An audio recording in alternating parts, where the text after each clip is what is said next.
you got to, stand proud on, being able to go through a war like that, man, and still pull out the win, But you took a risk, though, right? Because I ain't never heard of Buddy. I ain't gonna lie. Yeah. I just want to say congrats, too. But taking one hell of a risk, fighting somebody who's never even fought in the UFC, what was, like, the thought process of even taking that fight?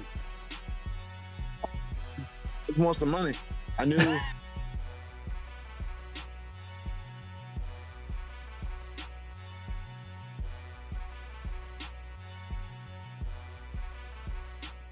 What up, y'all? Welcome back to another episode of the Brick Brother Podcast.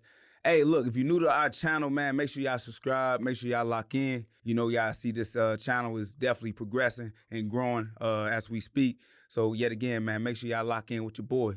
But yeah, bro, you know what I'm saying? I was just out in Chicago, man, having a good time, living my best life out there, Yeah, how was that experience? It was just a random drop in, but I was planning on going out in Vegas, right? And they had the Fan Expo out there. Every year they have it. And obviously with the biggest fight card that was out there with UFC 317, I definitely had to pop out and go see that. But, I got a call from DraftKings that said they had an opportunity for me in Chicago, going out there to watch the fights and do a meet and greet. I ain't never going to turn down no money now. Right. You know what I'm saying? Might as well get that check for sure. Most def. But actually it was a great experience, and going out to Chicago, and being able to see just the fan base there, right? Just seeing like, I got a strong support group down there as well. A lot of people showed up, a lot of people showed out, at the DraftKings. But, one thing as well, got to see my brother, you already met my brother out there in Atlanta. He got to see me fight for the first time live, which was dope. But, I got to go out there with my bro, you know what I'm saying? Yeah. So every fight, I was like pretty much because he liked to do calisthenics too, right? And the pics that I made on Instagram, I was like, anyone that I miss, right?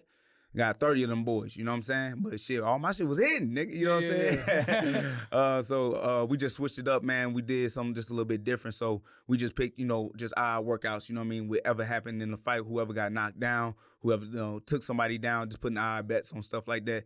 And we was just, putting that work in. And then once people start, seeing what we was doing and shit, they was trying to get in on the bet, you know what I mean? So people, literally just walking up, right? So we had these parallel sticks that people can work with. Whether they trying to do handstands, whether just plank push-ups and stuff like that, really trying to get that calisthenic work in. Like everybody was just trying to, get that money. But it was just a good time out there. It was a good vibe. And it looked like they want us out there again in August. So, we definitely going to work towards that, try to bring out the whole team and, do that show that we talked about before. But, that's going to be in the works and that's going to be in the details. But, yeah. Yet again, we're going to follow the money before anything. Of course. That's funny that you mentioned the calisthenics.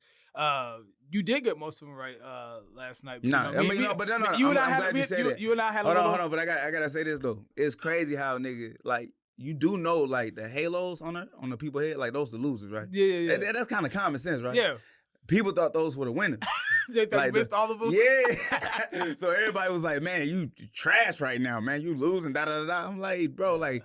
It's common sense, bro. Like, you would think that, like, going and having a halo on your head, that mean it's over. Yeah, bro. You got to take it out. Because it's a couple niggas that got sent to the king, bro. And this one, I ain't gonna lie. So, with that being said, it is what it is. But no, it was some good picks. I think I only missed 3. Yeah. Overall, 3 picks, and, like, if I was just to pick the ones I really wanted to pick, I just stick with the main card sometimes, But, like I said, there's a lot of fresh fighters out there, a lot of new fighters. And if you're just paying attention, you know who the talents are.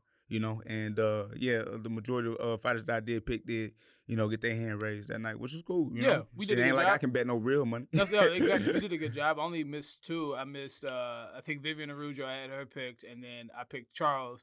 And you saw what happened. We'll get to it, of course. But, I just want to say, making sure you did that 50 piece, hold you accountable. We had one. You contested the decision. We'll talk about it. And I did all my work. Okay. That's over all. there. You know what I'm saying? I should have recorded it. You know what I mean? It's okay. I believe the honor system. Yes, sir. You're honorable. You're an honorable guy. Come on, man. I got never good think credit. that you lied to me. Someday.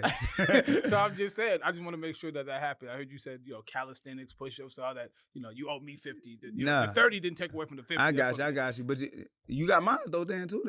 No. Oh, no, what you mean? No. What was yours? Because I had Topuria.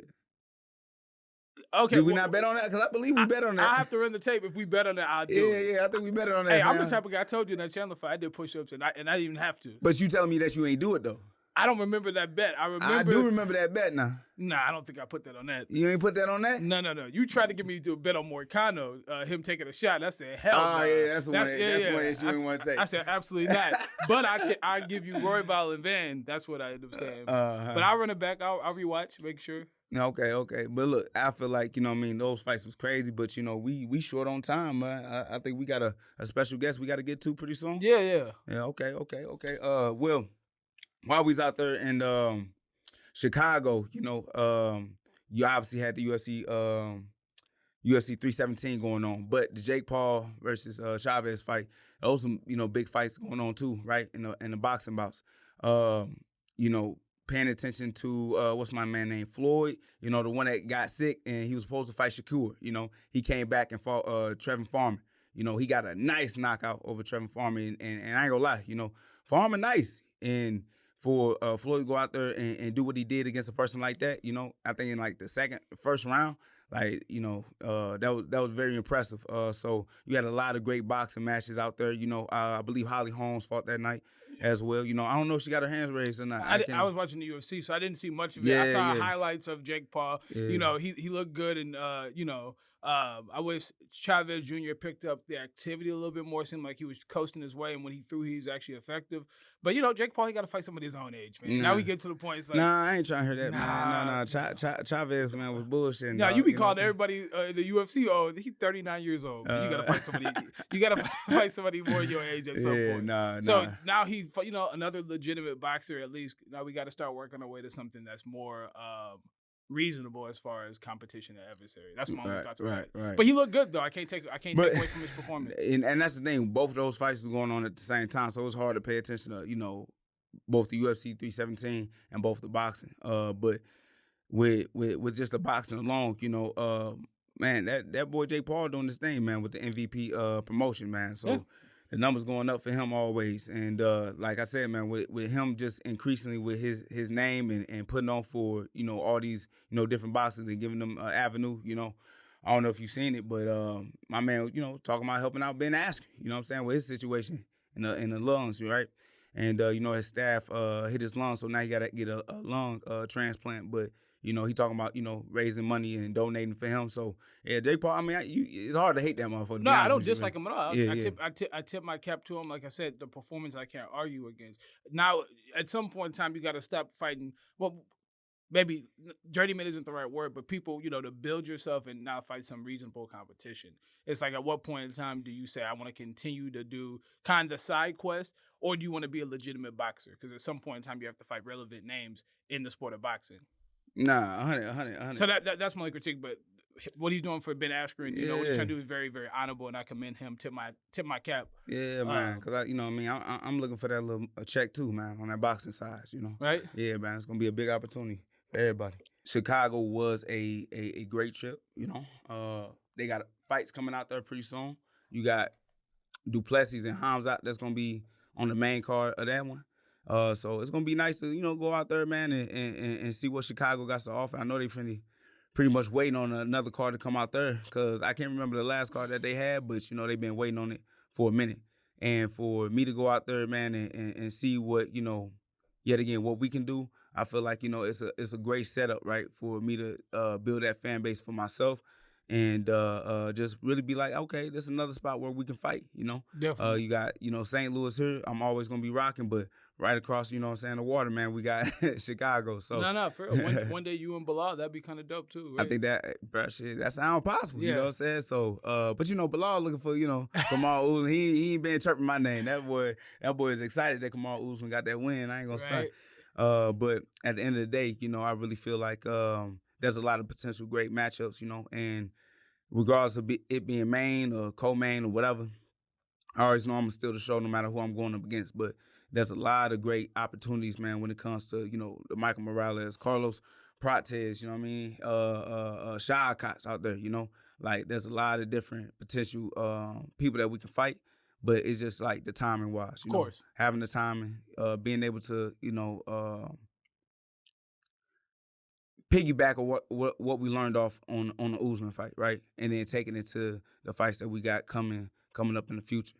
But right now how the division is moving, it's going to be moving slow because, you got a lot of different pieces. And it's not just even with Islam now. You got that stuff, hunted with JDM, but, Topuria just did his thing, whatever. And then they talking about him potentially want to move up to 170. So, you got a lot of different things going on, bro, so. No, I agree. I think that's one of the interesting stuff. Like, you think about even how that fight came together. It was supposed to be Ilia and Islam. Islam said, I want to move up too. And MMA is just a weird place where the chips fall where they may, and on a second's notice, it could be a fight that nobody asked for, but we happy we got. So it's like, even you think about Usman and Hamza, like that was just a random thing that got put together in the wake of something falling out. So it's like, 100%. You never know, man. Like in 6 months, 8 months.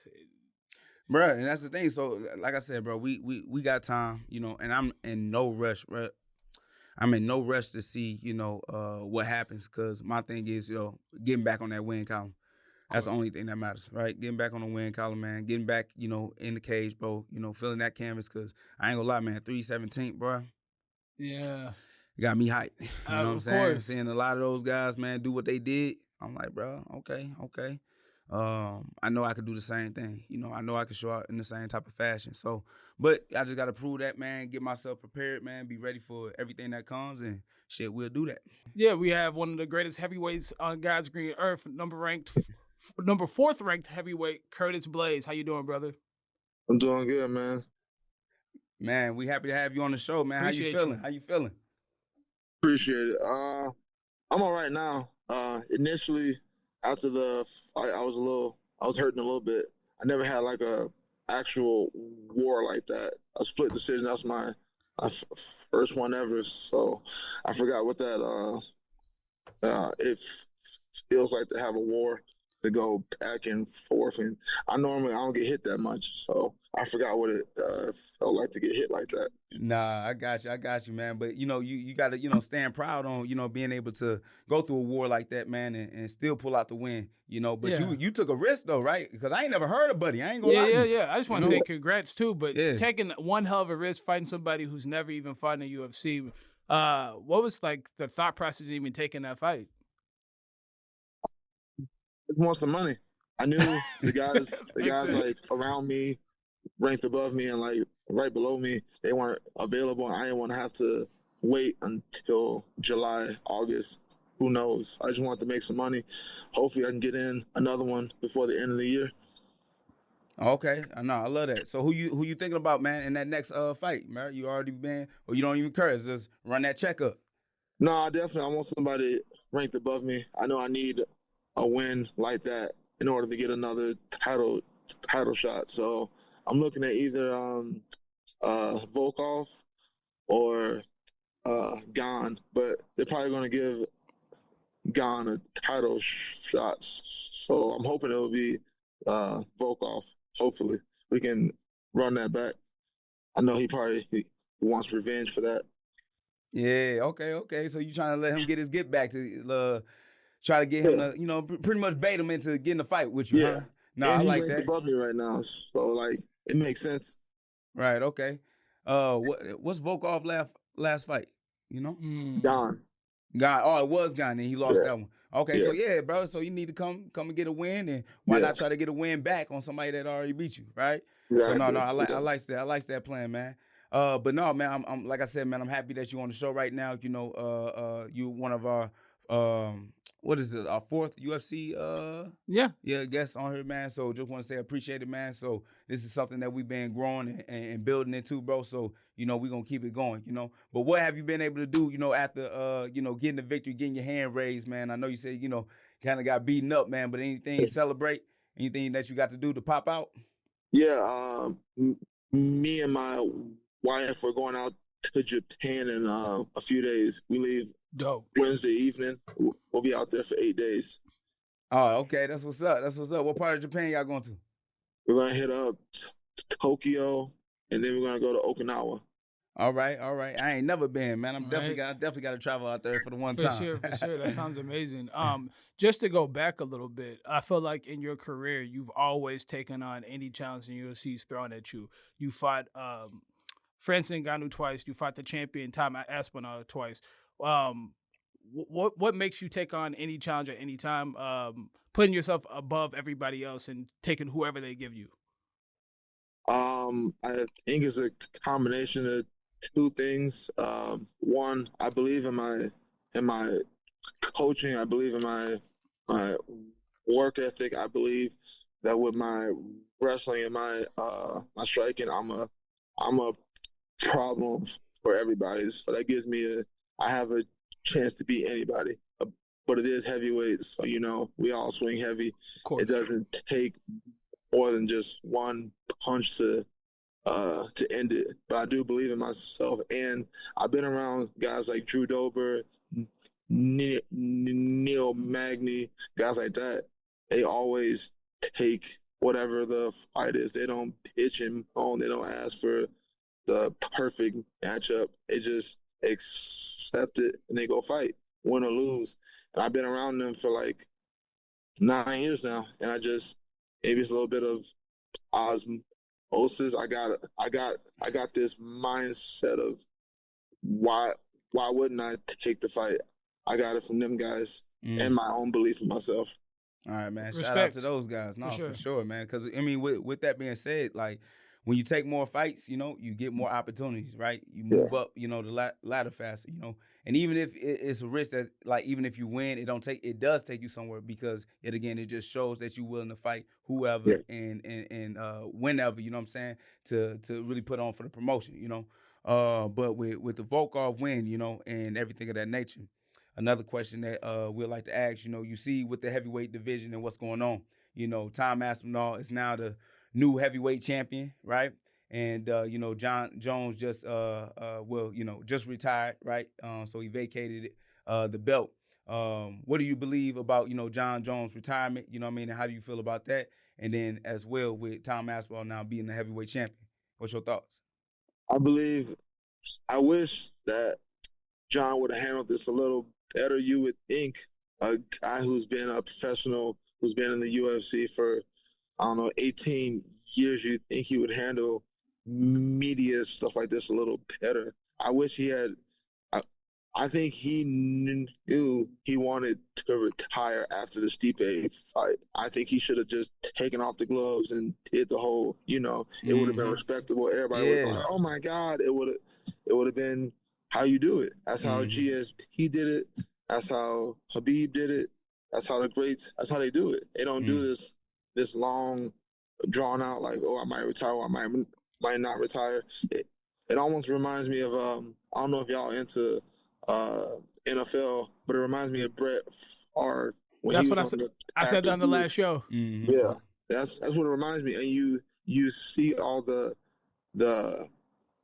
vitriol and the anger that Brett gets because he was doing that game, and that's kind of that's what's happening with John. Like, he's getting all this anger, even though he is one of the greatest and all that.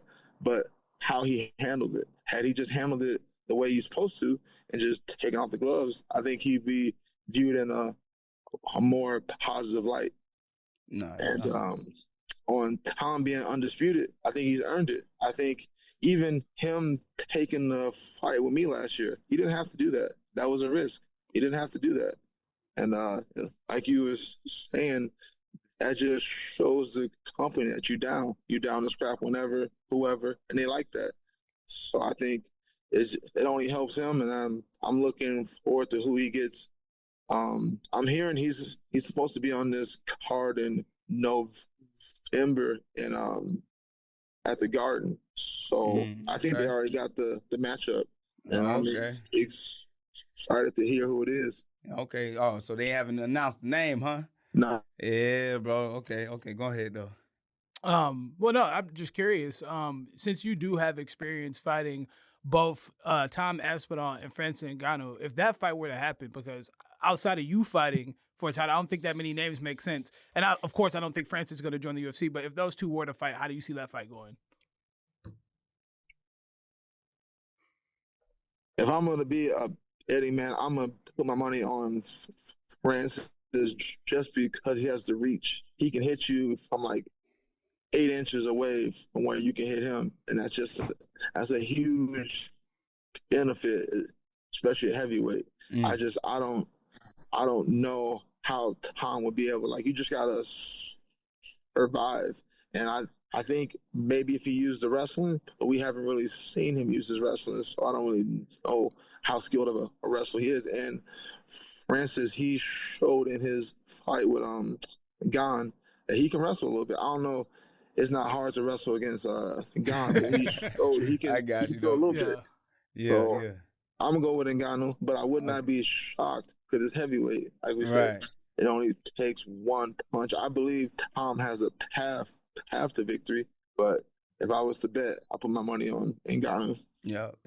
And that's the thing, man. You've been in the octagon with both of these gentlemen, so you out of anybody in the world, you would know best. You know what I mean? So, but do you think there is a route where Francis does come back to the UFC? Do you see it? Because it's hard to tell with Dana saying what he's saying and then Francis saying what he's saying. But you already know, man, the numbers, speak for themselves. So do you see there a reality that Francis stepped back into the octagon? It'd have to pay him a lot, like a shit ton, because what he earned in his last boxing fight, like 40 million. Crazy. Just to go to sleep. I ain't gonna lie to you. Crazy.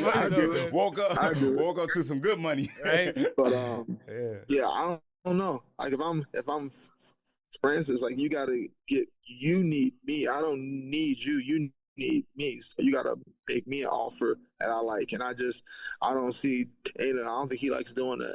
He doesn't like negotiating when he doesn't have the leverage. And right now, Ngannou has the leverage. Because if they are able to make that happen, holy shit, the pay-per-view sales would be ridiculous. Yes, it would. So I think that helps out the UFC more than it helps out Ngannou. Because Ngannou's already he good. He's solidified. We're never going to forget his name. He got the highlights. He went to boxing. He got that bag. And he's older. He's 5 years older than me. So he's almost 40 years old. So yeah, you got to make him an offer that he really like. And I don't see that happening. Okay. Man, so we got some rapid questions for you. Or is that right here? Thank you, brother. You asked a couple. Yeah, man. So we got some rapid fire questions, man, that we'll probably just try to get out in 60 seconds, man, if you down. And so we just gonna start with. Hold on. Y'all know I got speech impediments. So all right, we're gonna add another 60 seconds. We'll put a minute and a half. That's what we'll do. Nah, man. But no, man, we love it though, man. So we about to get into these questions real quick, man, and fire them at you, man. So whenever you're ready to go, man, we'll let you know. So I'm ready. Ready? All right. Blade or Black Panther? Blade. Would you, salt or sugar in your grits? Sugar. The beach or the mountains? Mountains. Summer or winter? Winter. Headphones or earbuds? Headphones. Tyson or Ali? Ali. All right, this is going to be a good one right here. Southpaw or Orthodox? Ooh. I like open stance, but I go ortho. Okay. LeBron or Jordan? Jordan. Hoodie or crew? Crew neck. Hoodie. Window or aisle seat? I'm too big for windows. All right, I'm sure I already know this, but early bird or night owl? Which one are you? Talking about for workouts or just in general? Just in general, just lifestyle. Night owl. Night owl? Okay. Yeah. Drake or Kendrick? Kendrick. Powder or gel deodorant? Gel. Silver or gold? Silver. All right. I think this will be the last one right here. Last one. Yep. Netflix or Hulu? Come on, gang. Netflix. All right. A1. So that was the rapid fire questions right there, man. And we just put those on the highlights. But one just major question I'd like to ask you, man, since we got you on the show, man, and we ain't gonna hold the rest of your time. But if you had a dream fight, man, from any era, bro, who would you rock it in with? You know what I'm saying? So any fighter from whether that's even MMA or boxing or even wrestling itself, who would you like to rock it in with in the octagon from any era? For me, it's always been Cain Velasquez, because he's always been he's the heavyweight with the wrestling, and I've always wanted to see who's the better. better wrestler between us. Okay. That's All a right. dope fight, I like yeah. that. I like that. Yeah. Hell yeah. That's a good pick right there. Yeah, that's awesome. Yeah, man. So, and I appreciate you for coming on the show, Curtis, man. No It's problem. one love, man, for taking that time out, bro. And I'm hoping that, Volkov, man, hear this right here, man, and hear that shout out that y'all want to get that belt and get in there, man, and get in the octagon and scrap. So, with that being said, man, we're gonna post that, man, and make sure that man hear it and get the word out. Appreciate it, man. Hey, and I know you reached out to Usman. You said you wanted to work out with him. If you ever out here in the Denver area, we can link up. I work out with him and Gaethje sometimes. We don't spar, but we're like in the same gym. Okay, no, hell yeah, man. That's what we're trying to do, bro. We working to build and working to get better, So learning from those guys, man, to be a great opportunity. So yeah, hell yeah, man. Hell yeah, we'll put a date on it for sure. Okay. Yeah. Appreciate you, brother. Thank you. Hey, I appreciate y'all having me on the show. I do appreciate it. Thank you. Enjoy Japan, man. Enjoy that. I will.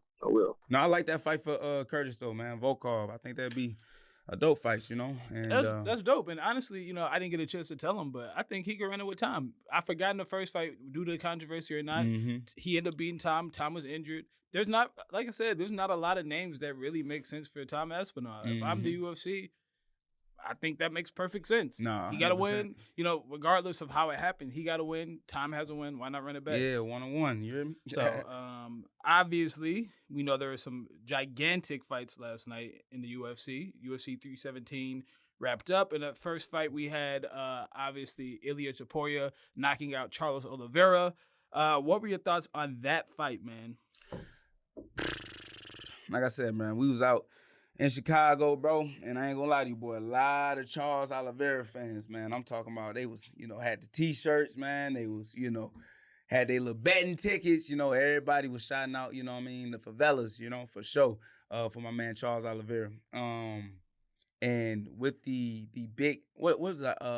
Charles Oliveira was like a plus 300, Like, I ain't gonna lie, like, for me, it's just like, I know Ilia is great with the hands and stuff, but like, that's kind of crazy. You know what I'm saying? That you already put you in a position where, yet again, they already felt like Charles already didn't have a chance, And with Ilia being undefeated is cool, but him moving up a weight class, like, that this was probably one of the toughest fights, behind obviously Islam that he was gonna have with Charles Oliveira.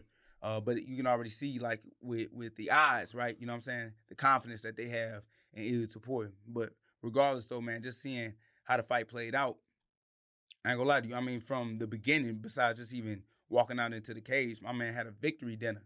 You know what I'm saying? Before the fight even started. Yeah. Like, my man Charles Oliveira was struggling trying to cut that weight, and that nigga Party having a victory dinner, you know what I'm saying, before he even walked into the octagon. So just the confidence that he has and that he displays, man, is something else. But just to go out there and just see, what he was capable of doing. And you seen the power that he was landing on Charles, obviously was affecting him and hurting him. But when they got to the ground, you know what I'm saying, I'm thinking like, oh, Charles finna get something. Like, he had a heel hook, and, I thought whatever, that he would be able to work something and pretty much pull something out. But Ilia was cool the whole time. He stayed stacked, relaxed, turned the leg, and pulled it out. And then as soon as it got back up to the feet, bro, it was a 3-punch combination, man, that sent my man to the king, and it was over with. You know what I'm saying? Like, and everybody, I'm talking about I'm talking about dudes, straight grown man, straight crying, bro. I'm talking about in tears. Falling out, nigga. You talking about in Chicago? In Chicago. This is crazy. I'm seeing this live, nigga. I'm like, damn, this shit. They really rock with Charles like that, man. And it's wild because, like I said before, it's just like, we ain't never seen Charles Oliveira done like that. Like, we didn't see him rock before. He been beaten before, but of course, we ain't never seen my man, like, put down like that. I'm going to take it a step further. Go ahead. We've never seen that before.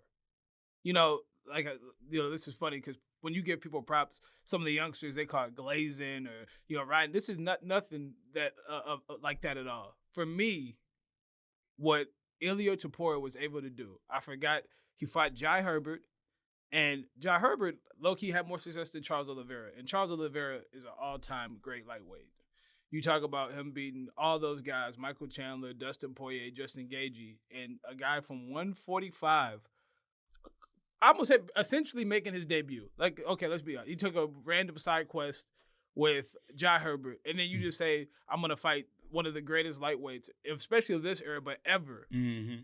And you do that to him in that fashion, ridiculous. It was, and he was so calm about it. He didn't even look happy or surprised. It was just like, yeah, sounds about right. I've never seen that before. Even when Conor beat Jose, Conor didn't look surprised, but he had a little blood on him. Mm-hmm.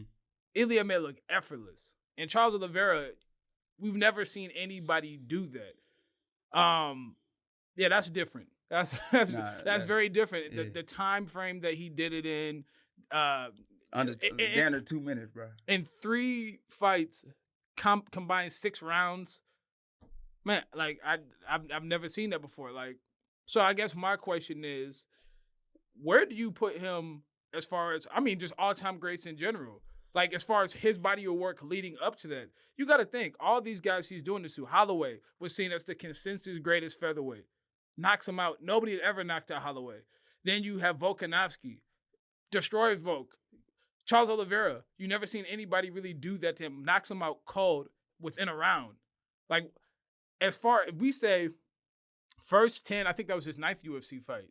I don't think he even had 10 UFC fights yet. I think that was number 9. I have to check that one, but yeah. If you say first, whatever performances, let's just say 10 performances, I think it's hard to find a guy with a better resume record streak than Ilia Topuria. What do you put him as far as all-time greats, as far as for what he's been able to do with the time he's been in the UFC? Like, you just broke it down perfectly, you know what I'm saying? So my thing is, it's hard to not put him up there because he didn't beat the greats. You know what I mean? He didn't beat the ones that people are already going to claim and put him on their Mount Rushmore, you know? But let time, you know what I'm saying, still fill up, because I feel like he's also moving so quick that, yet again, like, you know, you're not able to put him as a featherweight GOAT yet because, you know, he hasn't had the title defenses, right? And now with this lightweight and just taking this strap, you know, how many lightweight fights is he going to have? You know, Is he going to have this Paddy fight? Because, yet again, he's already rushing to go up to 170 and grab that belt, right? So, it's hard, but then at the same time, you can't argue because what this nigga doing is taking belts, collecting belts. So what Conor said he was planning on doing a long time ago, they was like, yeah, how many belts you want to, you know, take before that? All the belts. This motherfucker Topuria really trying to do that shit. It's crazy, you know what I'm saying? So he looking to get his 3rd belt, I think that's what's really going to cement him on that Mount Rushmore. But he is doing great things. I just would like to see him hold it down at least in one weight division, man, and see, you know, if he can consistently hold that belt. That's all. No, for me, it's one of the greatest runs that we've seen in MMA. One thing Conor didn't do, Conor never defended a belt. So he did already do that 145. If he's able to get a title defense in at 155, that sets him apart. Yeah, he skipped the ladder, but to beat somebody like that, there wasn't just a one-punch knockout. Charles got him to the ground and took him where we thought Ilia might struggle a little bit, and he passed with flying colors. So just the way he did it, I don't know anybody. I can't say anybody in UFC history has had a better run like just where he's at. I'm not saying he's the greatest of all time. Whether it's John Jones, GSP, DJ has had a better beginning to their career than Ilia Topuria. I don't know of one person. Yeah. But that being said, if I'm Paddy Pimblett, you don't want to do that, man. No, he's just trying to get a check. I feel him. You don't want to do that. He just trying to get a check. I even saw Sean O'Malley say, I'm glad he didn't accept. I should never call him out. Like, I saw that, bro. So for me, there's levels to a lot of things. Yeah. I don't think that Paddy Pimblett wants that fight. Not saying he won't accept, but after watching him, what he did to Charles Oliveira, what he saw, I'd be like, I would be like, I'm going, because the way he reacted. And the way he spoke to him, he's like, "Yeah, man, that was a nice knockout." Yeah, you know it's a pat him on the back. Hey, good job, buddy. But with him, you know, so used to saying, you know, scholars don't get knocked out and stuff like that. But you got to realize the style of Paddy and how he fights, man. And when he fights with his hands down and he throws sloppy combinations and keeping that chin up, bro, you the perfect body for that boy. Topuria, bro, like the easiest one on there. So yet again, though, but at the same time, we all here to get this belt. So regardless if you believe it or not, you gonna talk that talk, you know what I'm saying, to make that fight happen. And my thing is, like, which one is the biggest fight for Topuria right now for the defense? Would it be Paddy? Would it be Arman? And actually a lot of people forgetting it, would it be Justin? You know? I think the casual viewer, I would say Paddy Pimblett, what makes the most sense. Arman Tsarukyan, and Dana White doesn't seem like he has any respect for Gaethje wanting to advocate for that title. Not respect for Justin Gaethje in general, but he was like, like, it is what it is. You retire, that's on you. Yeah. You want to retire, you want to retire. So I don't think Justin really makes a ton of sense. Arman Tsarukyan has been on a great run. He was supposed to fight Islam. I think that pulled his back out. Yeah, that was supposed to happen already. For me, I think that would give him a real test. I think Paddy would be somewhat, I won't say padding, because Paddy has had a really great run in the UFC, but he's still never beaten anybody really top caliber. I know Michael Chandler is in everybody's, hearts and minds being like, oh, okay, he's a fan favorite, but he never fought anybody like an Arman Tsarukyan, a Gamrot, a Beneil Dariush. Some of the guys who I look at. Great challenges. Yeah. So for me, I think Tsarukyan makes a ton of sense. I would love to watch him and Paddy fight. Either way, I'll be entertained. But yeah, one hell of a performance. Nah, man, you got to give out to Topuria, man. He definitely doing his thing, man. Yeah, bro. Man. So in the co-main event, Alexandre Pantoja ends up submitting Kai Kara-France. I'm asking the question. I already know the answer because you pretty much said it. I said exactly. Is this what you expected? I mean, it literally went exactly how I said it, bro. Pick that nigga up, take him up against the cage, and choke that nigga out, dog. Take that nigga down. Easy work, easy money. You hear me? What Moicano be saying, nigga? Easy money. Nah, but anyways, though, no. I just hope Pantoja just different, man. He's like, great, man. Like he a champ for a reason.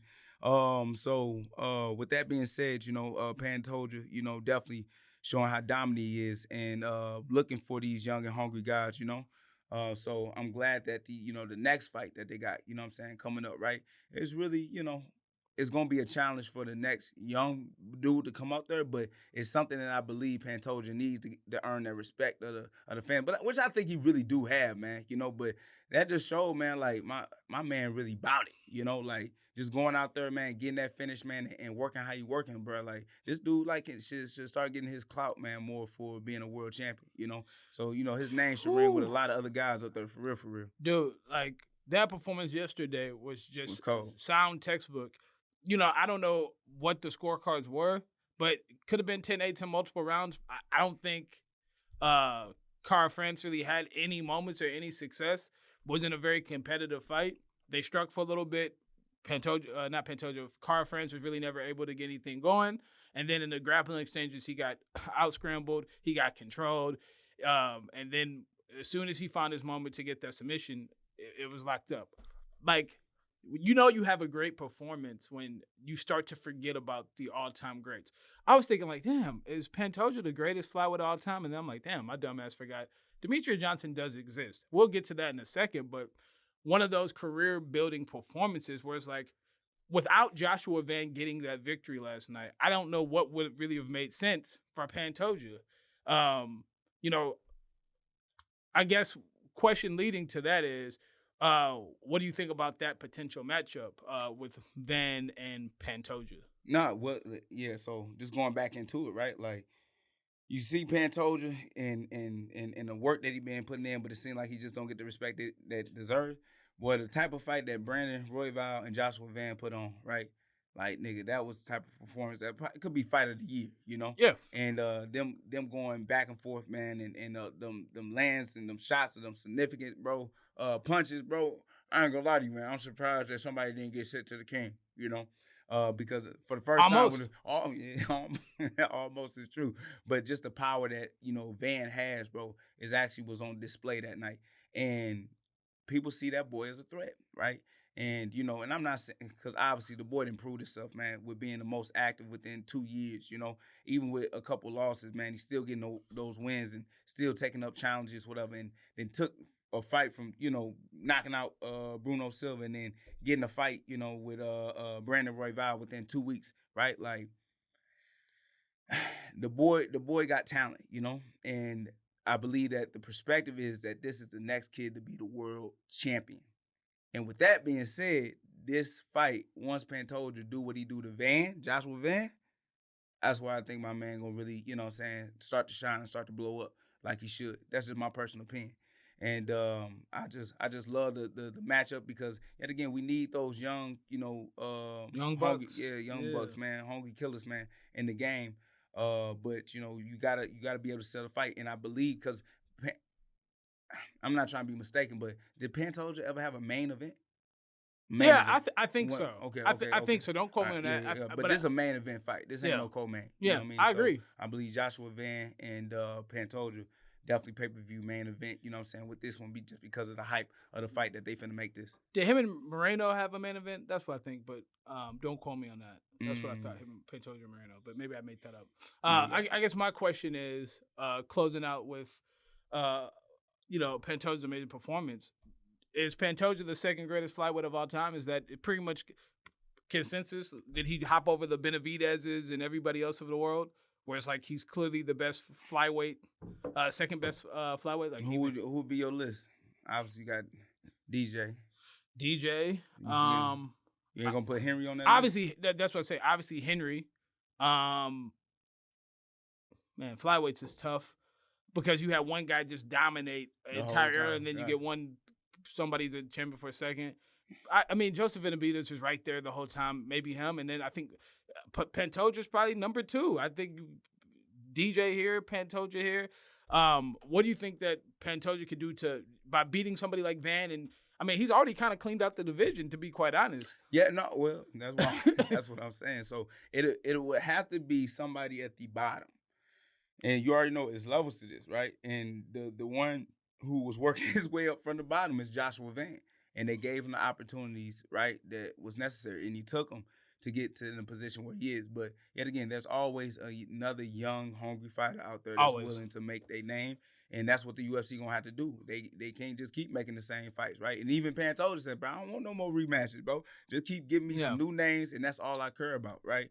And I think that's actually great for Pantoja, right? Because then that's going to put him in a position where, yet again, right, remember DJ, when he was, on his reign, they had to come up with a whole TV, reality TV series, man, for, flyweights from all across the globe, you know what I mean, that was already champions in different organizations to come and fight this man, right? So it's like the same thing with Pantoja now, so you're going to have to find somebody for this man to fight at the end of the day.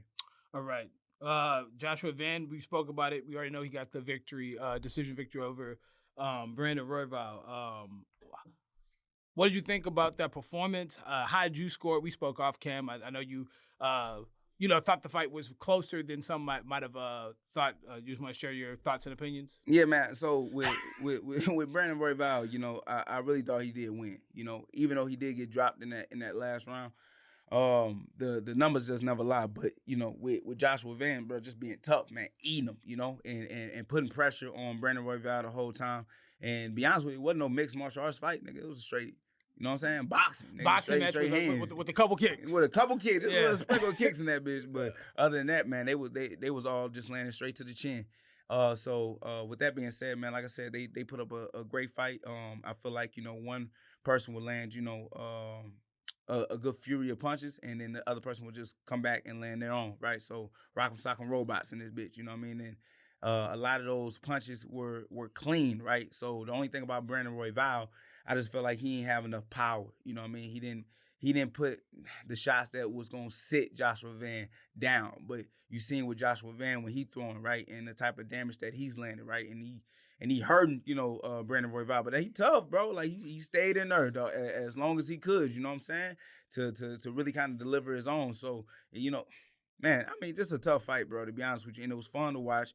It was a very inspirational, right? You know what I'm saying? Just to be like, nigga, just be biting on that mouthpiece, man, and go to war, right? Because a lot of fighters say they fighters, but they ain't down to get that grit. You know what I mean? They ain't got down to, trade and go blow for blow.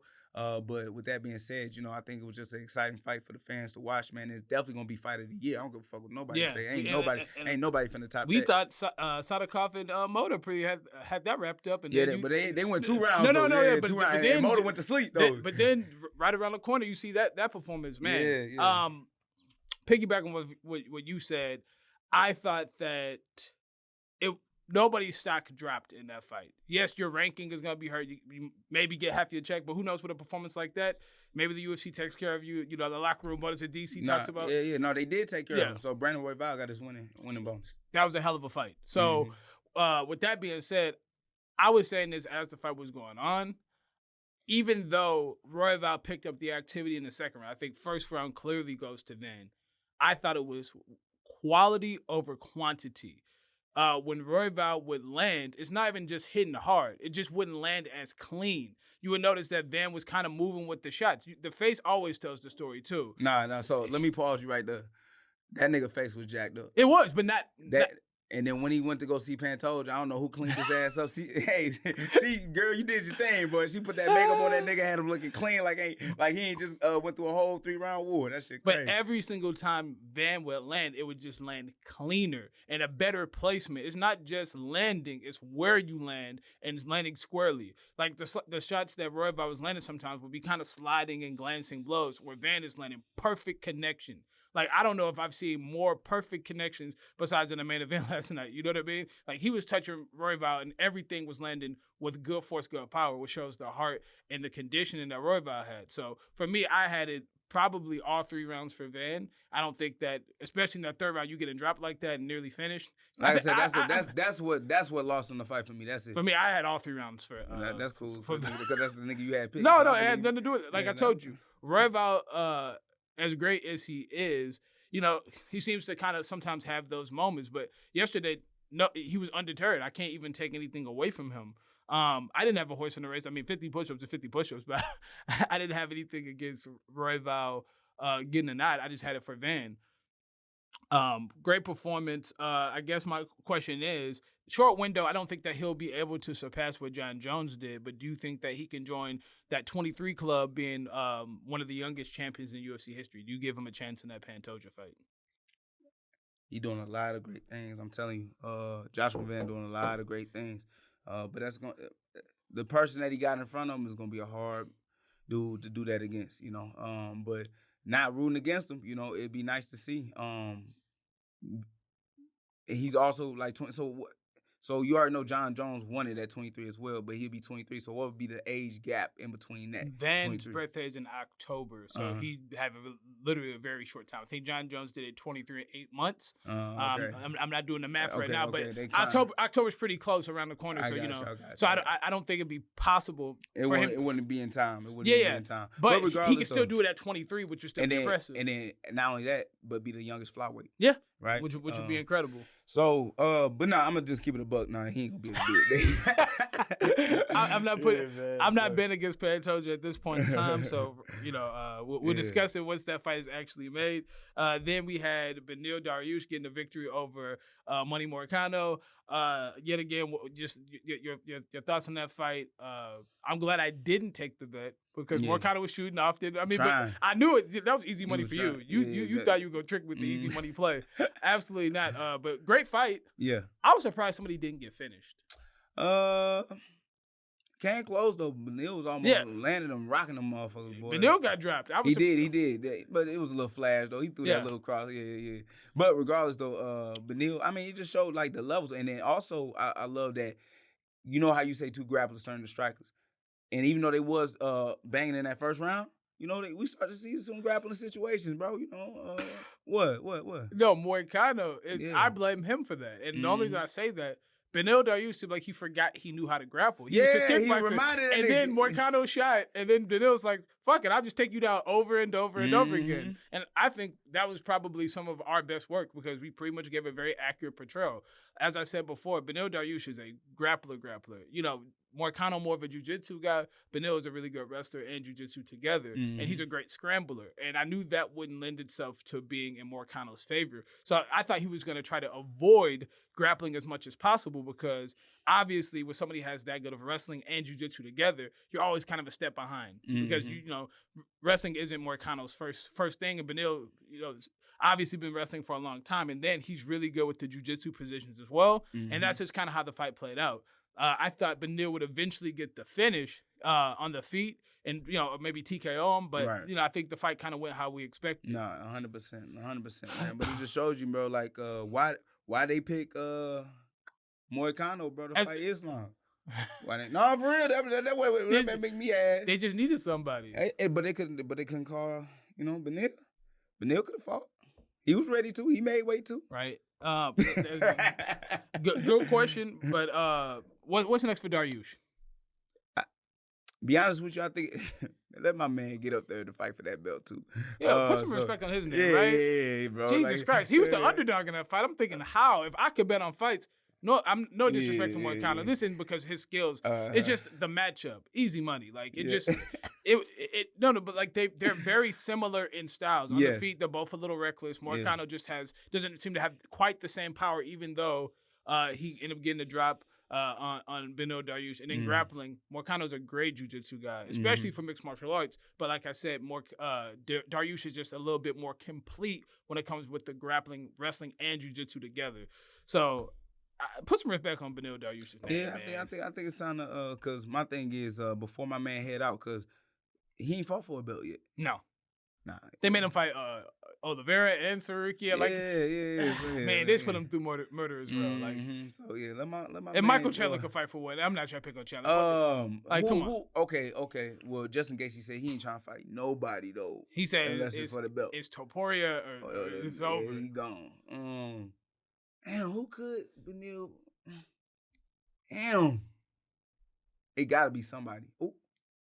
But they not gonna lie. You Paddy? Yeah, give him Paddy. That's perfect. Paddy be perfect. That's perfect. You know what I'm saying? Put him right in position to get that belt, bro. Ilia and Arman Sarukian, Paddy and Beneil Dariush. That makes way more sense. Yeah. Okay, I like that. Yeah, we just cooked on that one. I'm not gonna lie. Payton Talbott got back in the win column. I missed most of it, not because we didn't cover it. I had some technical difficulties. I had to fork over that that $80 yesterday. You know what I'm saying? Usually I find a little a little source, but a little something. Yeah. But I had to fork over that $80. What did you think of that fight? Did you watch it at all? Of course I watched it. Yeah. The first round was not looking nice for Talbot, right? Yeah. Payton Talbot, yeah. Payton. The first round was looking a little shaky, boy. You know what I mean? But after a while, and it's crazy, right? You could just see the I wouldn't even say the inexperience, but just the ways they got to grow. Payton was getting his ass on the feet. Not gonna lie, right? But the guy that was fighting him, I can't even remember his name. Lima or something? Felipe Lima. Yeah. He would just randomly shoot on him, right? And Talbot would, sprawl, put his hips down and control those positions every time. And he would get, nice punches and nice ground and pound. And then guess what Talbot would do? He would let him back up, start getting his ass whooped again, right? And then Lima shoot again. He'd get stuffed a shot. Talbot would reverse it. Mm-hmm. I think Buddy only got one shot in, but he was very successful on the feet the whole time. And then Talbot, he only getting his ass whooped on the feet, and he letting them up the whole time. I felt like, these guys was like making that fight harder for themselves the whole time. And, but other than that, man, my boy got his hand raised, and he back on that win column for himself. So that's good. But, I just think, there was a lot of things that was just random. I agree. I didn't watch the whole fight, but that third round, I knew it was 1-1. I kind of got in there middle of the second round. So, the third round, it played out exactly how you said, where if he didn't take that shot, and he could kind of keep it on the feet, maybe he has a chance. He ends up getting reversed and then ending up on his back and kind of getting the crap beat out of him. Then he stands up and it's just too late. And Talbot ends up picking up that victory. So just fight IQ, big moment against a pretty hyped prospect. And I think that might have gotten to him a little bit. But, he'll probably be back better. No, I don't really have any thoughts for Payton Talbot. It's, he's young. I think just any fight the UFC throws at him, he should probably take and just build up that resume. So, back in the win column, congrats. Before we get out of here, let's talk about Gregory Rodriguez decapitating Jack Hermansson. I feel bad. Glad Jack is okay.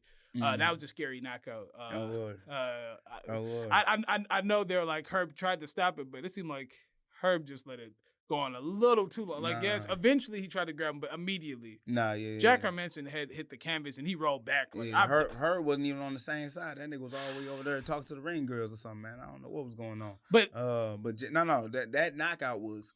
That's how I saw it. That's why I told you, like, Rodriguez got a lot of power, and it's not. Jack Hermansson has good defense, but when he throws, that's really where the deficiency is. And like I said, I don't like throwing out things before they happen, but that's pretty much exactly what I said. I figure Rodriguez would probably knock out Hermansson pretty bad. Yeah, you did call them. You know, I thought Jack. Well, Jack was annoying the whole time because he was touching up Gregory Rodriguez. Don't get it twisted. He was cut up, bloody. You know, but like you said, it's that hand placement for Jack Hermansson that. It's when he throws it. Hermansson does a really good job of keeping his hands up and not taking damage, but when he tries to unload, and I think Pfeiffer had been pretty inexperienced and never getting himself into really deep waters, where you just had a fight with Cannonier and RoboCop where he tried to steamroll Cannonier, and he was able to do that. So he was like, let me be a little bit more patient and set it up. So maybe Gregory Rodriguez of old, Jack Hermansson would have been able to wait it out. He tired himself out and get one of those great submissions or something. But with RoboCop being a little bit more patient and picking his shots, he found that perfect shot. And his power is insane. Like, you see how big he is. I don't even know how he would make one. They said it. They said I don't. He looked like a light heavyweight for sure. That's a big boy. For sure, damn near if not a heavyweight, my boy. Like that shit crazy. But you know that combination that he working, whatever little striking he doing, like I saw him doing a little head moving that he usually ain't doing because like literally he live up to his name, RoboCop. Like that nigga just be marching down just like this, man, and just taking shots. But obviously with him going through all those wars, I'm guessing he's learning through that, right? And like you said before, just being a little bit more patient and everything of that nature. And he found that shot, man, and sent my man to the king. Poor child. Yeah, crazy. Congrats to Gregory Rodriguez. Anything else you want to cover from the 317 card? Obviously, Terrence McKinney got a good submission of Aborchev. The fight before, I forget those two individuals' names. No disrespect, I could look it up. The knockout that happened, it was like 20-second knockout. Yeah, that was nice, though. Everybody was fighting last night. That was fantastic. One of the best fight cards that I can remember. A couple fights fell out, but I think, you know, the UFC having to pick who to give the bonus last night, everybody made it extremely difficult. Yeah, no. They definitely could have gave out as much as they want to. Pay for a good one at least, you know what I'm saying? You talking about $11 million gate, baby. Yeah. You know what I'm saying? T-Mobile sold out, bro. Like, but those fighters delivered for sure. And they really put on, you know, for the fans and really just kind of put everything on the line, man. So shout out to every fighter, man, that was on that card, bro. Really went crazy. Yeah, for sure. I'll say the name, too, because I don't want to be disrespectful to those guys. Hyder Emil and Jose Delgado. Jose Delgado had a crazy knockout that knee. Just was, like I said, nothing to cover because the fight was 20 seconds, you know what I mean? Yeah, that was nice. T-Rex looked good. Got a good submission. Man, over good fighters, too. Yeah. So, but yeah, great fight. Great fight night, great card. If that's good, you know, we close it out. Okay, go ahead then. Thank you for watching another episode of Brick Brothers Podcast. As always, please like, share, subscribe, be a brick.